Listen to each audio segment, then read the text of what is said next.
Well, after a slower than usual start to the summer season, the box office finally caught fire over the weekend as one of the year's biggest films burst into theaters.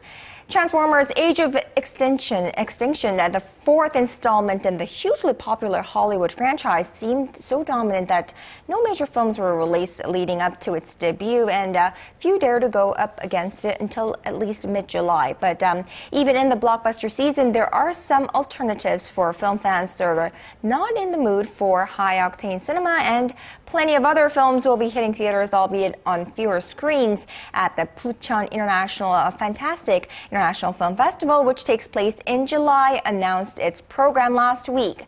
Well, here to talk about it all is our film critic, Pierce Conran. So Pierce, Transformers seems to have gotten off to a good start. How big do you think it'll be? Well, there was no question that the new Transformers was going to be one of the biggest films of the year here in Korea as well as all around the world. The last one actually holds the distinction of the opening weekend record, which is to say the most viewers in the kind of Friday to Sunday frame. That was 2.3 million, and this film didn't quite reach that mark. It hit 1.85. That's still enormous, one of the biggest weekends we've seen. And the film has been incredibly successful in America, $100 million weekend there, but more surprising is its debut in China, where it made $19 million in its first weekend. Wow. Which is by far the biggest opening of any film in China. And so it just shows the kind of the potential of that market. But also, of course, it makes sense because a lot of the film was shot in China, and it starts some famous Chinese actors, and so that was very much part of the plans that really paid off for them.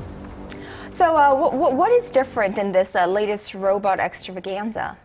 Truth be told, not a whole lot. It's a very loud, brash film full of kind of thin characterizations and a really kind of wonky plot.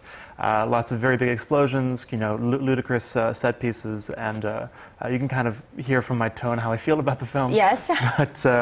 But it's more of the same, and but to be honest, the film has been very successful. So I can't judge it for that. People are going back to it, and again, we'll see these strong returns because it's what people want. Right, and it was filmed in China and Hong Kong, right? That's correct, yeah. So we've got part of it's in Beijing, and the big finale takes place in Hong Kong. And you know, there are a few differences in the film, and that's one I did kind of like, because Hong Kong is just this eminently cinematic town, and so you know, shooting there was I felt was kind of an inspired choice. Although there was a big business decision in there as well that worked out. And a few other changes would include, you know, they're kind of putting this as the start of a new franchise. The first three films starred Shia LaBeouf, and you know, those are kind of maligned in their own way. And then Mark Wahlberg is now the lead in this new one here, and he's kind of got a bigger fan base and more of kind of a family man image at this point. So that was, I wouldn't say it's one of his best roles, but it's certainly, I'd say, a small step up from Shia LaBeouf. So I don't know if I should even ask this question, but I'm getting the strong feeling that you're not the biggest fan of this film. No, I'm not a big fan of this film, nor am I a fan of this franchise. Typically, these films I think they're too long, they have very bad plots, they're just very poorly written with these kind of characters that personally I can't relate to whatsoever, and I don't care what happens to them on screen. I'd be quite happy to see a few of them get stomped on by the robots. So, you know, Michael Bay's films typically don't do very well with critics. I will admit I have a very big guilty pleasure. I love Armageddon, but besides that, I'm not a big fan of his films. Well, you know, so besides this big Hollywood movie, what else is available for our viewers who have a similar sentiment to yours? Well, outside of the Transformers, the other two big films that have been playing for a long time, and we discussed on the last show, are Edge of Tomorrow and A Hard Day, and you know, those are good films, and but they've been playing for a while. There were only some small releases this week, and those include Locke, which is a new thriller starring Tom Hardy. I haven't seen it myself, but it was very well received when it opened at Venice last year, and it also played at Jeonju earlier this year. Speaking of Jeonju, one of my favorite Korean films of the year to date premiered there and just opened, and that's called Futureless Things. It's really kind of a colorful and fun Korean indie that almost scratches up to the commercial level. It's really, really fun. And so that's kind of it at the moment in theaters. So anybody that we know or we're familiar with starring in that film, or the director, are we familiar with him? The director is called Kim Hyung-muk, and or Kim Hyung-muk, sorry, and he's not very well known. He has the distinction of perhaps being the filmmaker that's a Korean filmmaker who made a film at the youngest age. He made his feature debut at the age of 23, and I think he's only maybe 30 now, and he's made like 5 or 6 films, and he's very much an indie player. He won his previous feature, which was called Stateless Things, was at Venice, so that was a big deal. So, but he's not very well known at the public at large, and the same goes for most of the cast. Well, perhaps this could be his big break. I certainly hope so. Right, into the big scene. So, do you think anything will be up against Transformers in the coming weeks?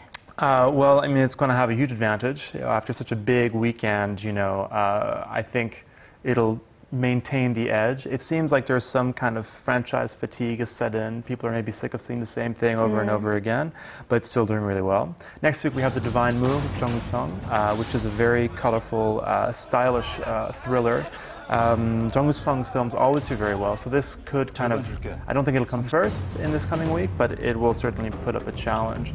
And then the only film that could really kind of steal away the crown will be a week after that, and that's the Dawn of the Planet of the Apes, which is kind of the sequel of the reboot. It's getting so complicated these days, but that was Rise of the Planet of the Apes 3 years ago, which did quite well. This one, reviews have just started trickling in over the weekend. They are exceptionally strong. So I expect the film to do very, very well. Right, and we have The Neighbors coming in Korea as well. Yes, I did. Of course, Neighbors is now that film has done very, very well in America. Right. And so the kind of the combination of Seth Rogen and Zac Efron, you kind of that was doing. It kind of got different demographics in the States. But as a comedy, the problem is it doesn't translate very well. So comedies traditionally don't do very well in foreign language territories, with a few exceptions, but I don't think this is going to be one of them. So I don't think it'll put up a big fight against Transformers. So as for, I want to go back to The Divine Move. You know, Jung Woo-sung is a very big namer here in Korea and perhaps in the Asian film community. How does he do? What's his acting like in this movie?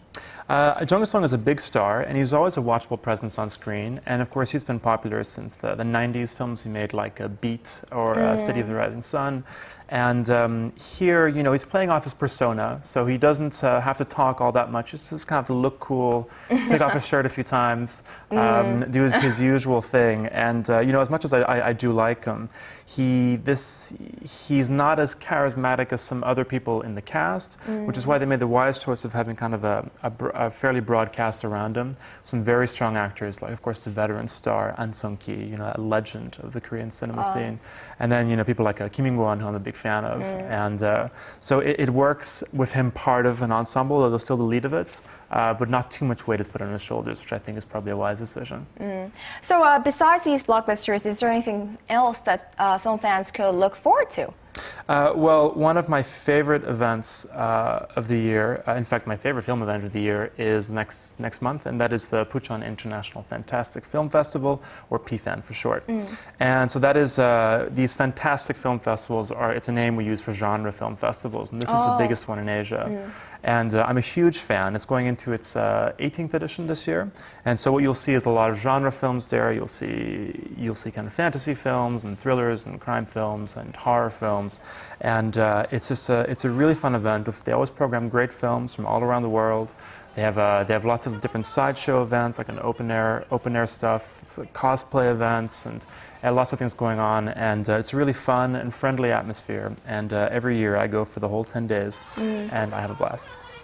Well, you know, we'd love to find out what they have in store for us, and perhaps we could pick it up right here in our next edition, which will be this Friday, and to see what, you know, make some predictions as to what will be featured here, and you know what will make it big, who will make it big, and who will make an appearance there, and whatnot. All right, thanks, Pierce, as always, for a glimpse into this week's exciting cinema scene. Thanks for having me again.